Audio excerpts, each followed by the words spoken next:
Retrouvez Jardin de chez nous avec Inno, votre spécialiste de la piscine et du spa inox Made in Vosges. Retrouvez Jardin de chez nous avec Eurosolaire, votre spécialiste panneaux photovoltaïques Made in Vosges.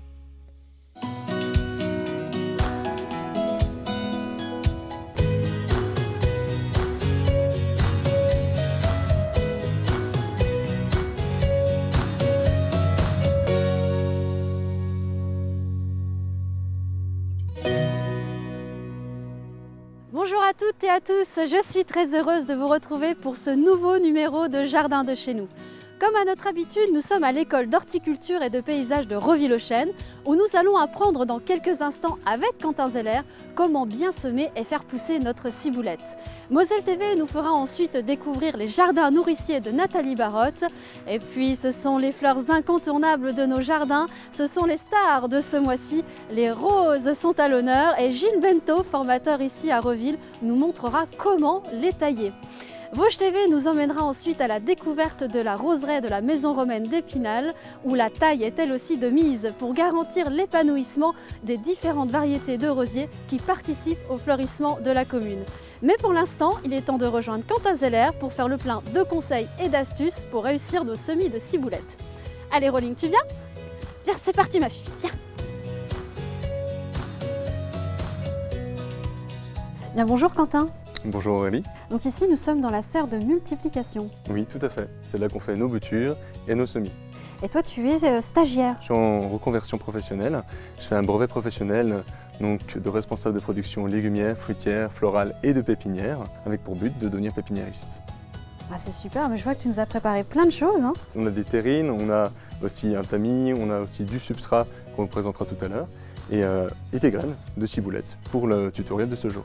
Bah écoute, juste avant que tu nous partages tes conseils et tes astuces, eh bien je vous propose ce reportage de Moselle TV sur des jardins nourriciers. Nathalie est résidente à Mesblida depuis décembre 2020. Silo promet de belles choses dans ce biodôme, la terre reste son élément préféré. Pour la trouver, il faut aller à l'arrière du bâtiment. Un jardin dédié essentiellement aux aromates est déjà en place. Il est entretenu par l'espace de coworking. Nathalie apporte son expérience pour le développer, mais son terrain se trouve le long de la Moselle. Et donc toute cette partie-là, on est en train de créer un jardin nourricier pour les résidents et les adhérents des jardins. Donc là, on a fait une première planche de petits pois. Donc on a fait les semis dans le biodôme et on les a replantés il y a 15 jours. 2 autres planches de légumes et une de fleurs vont être mises en place dans les prochaines semaines. Cette implantation à Blida est le 5e jardin pour demain, géré par Nathalie Barotte, après ceux de Rémilly, Béchy, Lutange et Noroy-le-Veneur. La finalité, produire des légumes, mais surtout créer de l'emploi. C'est toute une communauté qui se crée et on travaille tous ensemble dans le même intérêt. On vend des légumes pour financer l'emploi, on aide des gens dans l'insertion à retrouver quelque chose et pourquoi pas les embaucher par la suite. L'association emploie déjà un service civique. Nathalie Barotte souhaite créer 5 à 10 emplois d'ici 2022.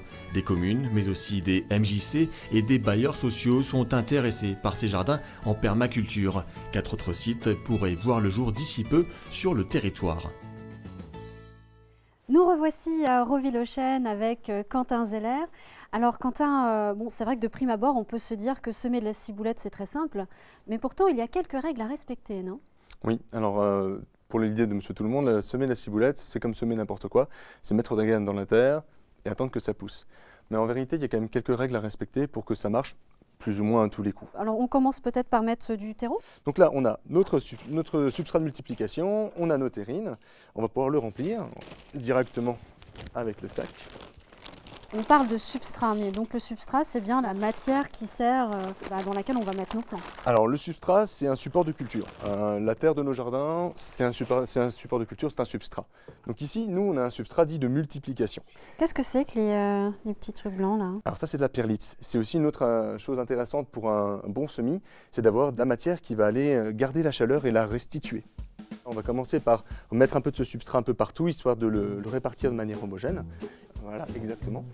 Ensuite, donc là, ici, on a besoin ensuite d'un tamis, parce que pour garder cette humidité au contact de la graine, on va faire quelque chose de très fin sur la surface. On va mettre ensemble un peu de terreau. Hop, voilà. Et là, tu peux le secouer au-dessus de ta terrine. L'idée, c'est de faire une petite couche assez homogène sur la totalité. C'est très rigolo, hein, n'empêche. Je suis sûre qu'on peut le faire avec les enfants, ça. Hein. Ouais, mais tout le monde peut le faire. Donc ensuite, on a différents outils qui permettent de faire nous-mêmes des lignes. C'est important de faire des lignes bien droites. Alors ligne bien droite, pour le semis en ligne, c'est important en termes d'efficacité. On a ici de la ciboulette de la semaine dernière qui a été semée en ligne d'un côté, à la volée ici. Et là, on peut retrouver de la camomille qui a été semée en poquet. Quels sont les intérêts finalement de les faire pousser de ces différentes façons? Alors ça peut être divers intérêts. Si on fait ça à la volée, c'est qu'on n'a pas forcément besoin d'avoir quelque chose de très propre, très précis. Sur une jardinière de balcon par exemple, faire un semis à la volée, ça posera aucun problème. Très bien. Bah alors, on va peut-être commencer à mettre nos petites graines. Tout à fait. Alors, ici, on a notre sachet de graines.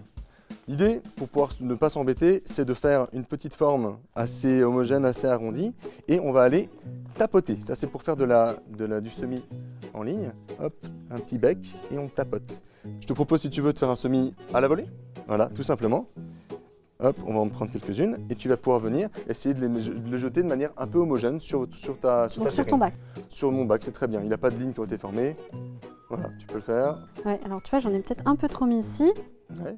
Après, c'est pas forcément très grave. Hein. On peut revenir quand elles ont poussé avec une petite cuillère. Elles racines ne sont pas encore très descendues bien bas. Ça, c'est la On les petite prend. astuce, ça. Ouais. On les prend et on les déplace. Une fois qu'on a semé du coup ici en ligne, on va aller retamiser au-dessus. L'idée, c'est de garder l'humidité entre la graine et le substrat. Pour pouvoir aller aider ce procédé, on va aller écraser, alors ça peut être ça, une petite planche, même la planche à découper avec laquelle vous faites le saucisson, hein, c'est pas un souci. Vous pouvez, hop, on va essayer de l'écraser, mais vers l'extérieur, pour garder une petite pente, histoire qu'il n'y ait pas d'eau qui stagne. Et ça, D'accord, c'est c'est une important. astuce. Alors, est-ce qu'on arrose après? Tout à fait. Là, ici, on a une lance de brumisation. L'idée, c'est d'essayer d'aller avec une brumisation fine. Le plus important ensuite, et ça va être une autre astuce, ça va être la chaleur. Pour ceux qui nous regardent, si vous avez besoin de faire semer, de faire germer quelque chose, mettez vos terrines ou les supports sur lesquels vous avez fait vos cultures sur un radiateur, sur une surface chaude, à côté d'une cheminée, histoire que la chaleur soit diffusée par le sol. Oui, puis bon, la ciboulette, c'est vraiment ce qu'on plante naturellement dans notre jardin, sur des balconnières. Elle sert beaucoup aussi en cuisine, fraîche, je pense aux sauces, aux salades, en soupe. Enfin, Valentine nous en parlerait encore mieux sur un feu doux. Mais elle a également des qualités ornementales. Tout à fait. Les fleurs, des ciboulettes, de tous les aliacées, notamment la ciboulette, peuvent être comestibles. Ça peut très bien agrémenter les salades, donner un peu de couleur en plus du goût. Et également, si on laisse la fleur partir à graines, on peut recommencer un cycle, récupérer les graines, les faire sécher et les ressemer. Bien, merci beaucoup Quentin d'avoir partagé tes connaissances avec nous, c'était vraiment super sympa. Je t'en prie Aurélie. On continue avec des conseils et des astuces en rejoignant Gilles Bento pour tout savoir sur la taille des rosiers.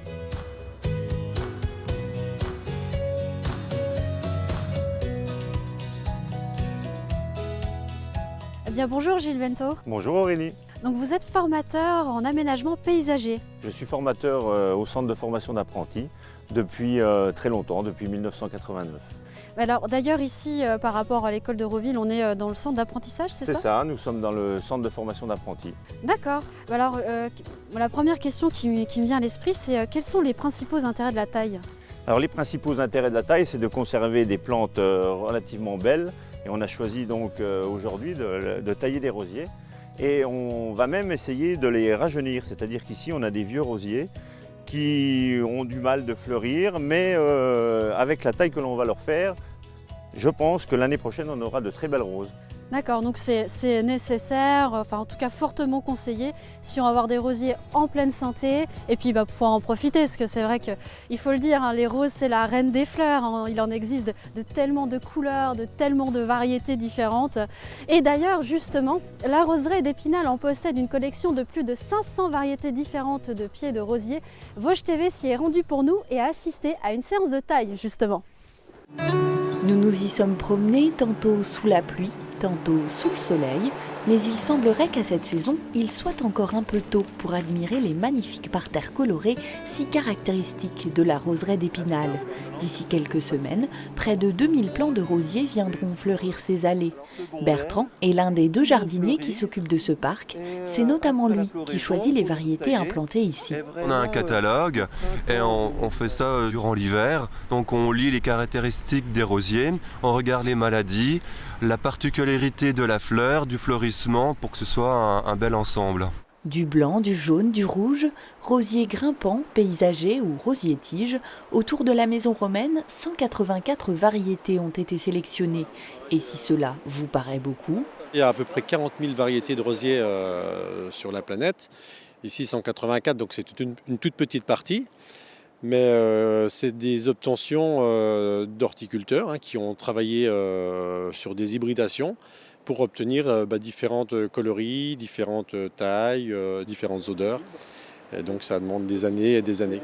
Des fleurs sur mesure, pour certaines créées tout spécialement dans les Vosges.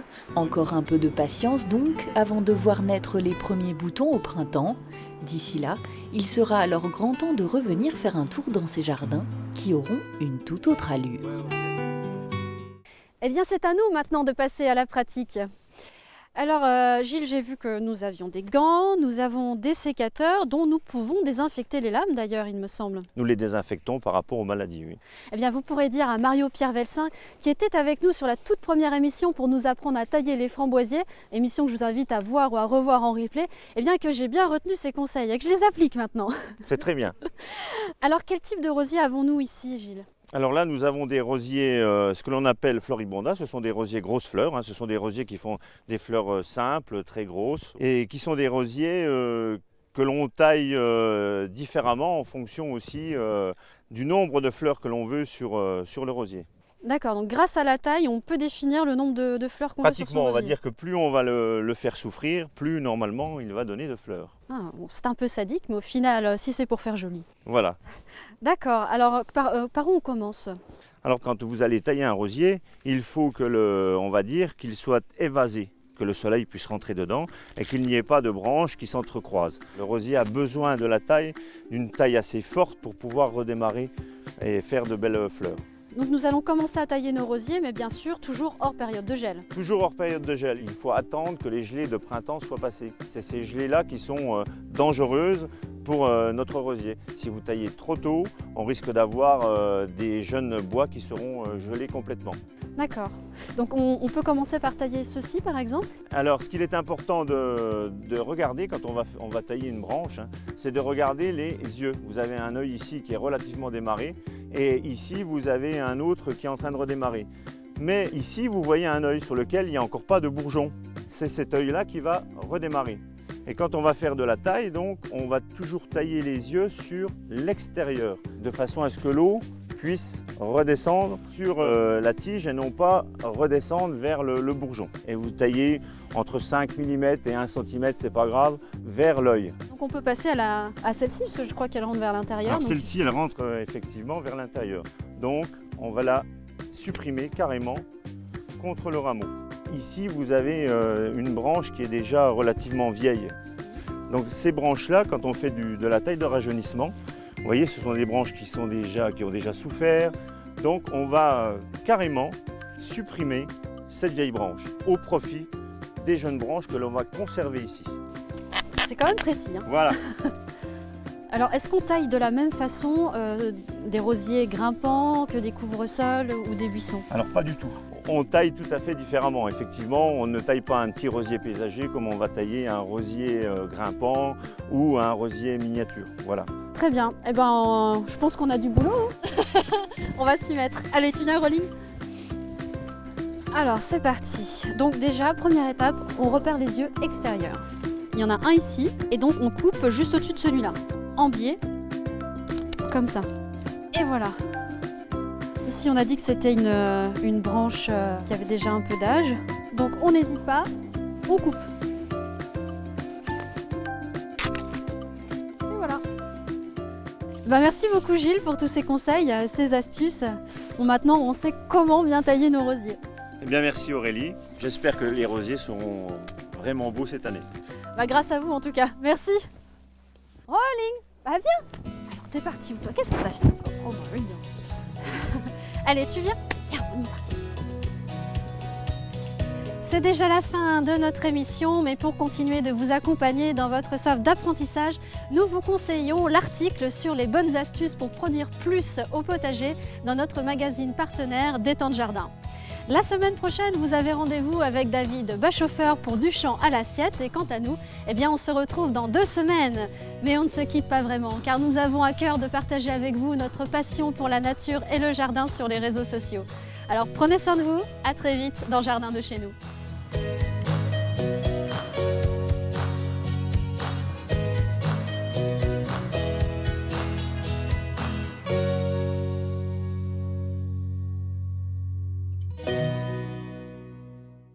C'était Jardin de chez nous avec Eurosolaire, votre spécialiste panneaux photovoltaïques Made in Vosges. C'était Jardin de chez nous avec Inno, votre spécialiste de la piscine et du spa inox Made in Vosges.